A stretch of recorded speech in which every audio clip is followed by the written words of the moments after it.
excuse me aunty तेल टाउको aunty के खाइस् नि तपाईँले त फाँसी हुनुपर्ने हो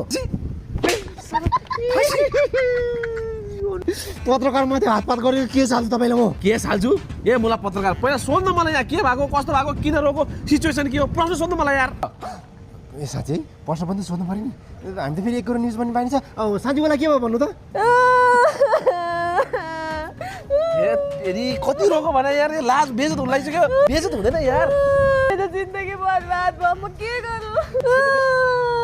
अब यी कस्तो भुतका राख्दै रोको भने यहाँ मान्छेले देखे पनि दिउँसै भुतका राख्दैछ यो ठाउँमा भनेर यहाँको जग्गा भगवान्ला ब्रेकिङ न्युज हाम्रो समाजमा महिलालाई अन्याय कहिलेसम्म आज म एकजना आन्टीको पीडा जस्ताको तस्तै देखाउन गइरहेको छु हाम्रो डलर च्यानललाई अन्तिमसम्म हेर्नु होला एक्सक्युज मी आन्टी तेल टाउको आन्टी के खाइस् नि तपाईँले त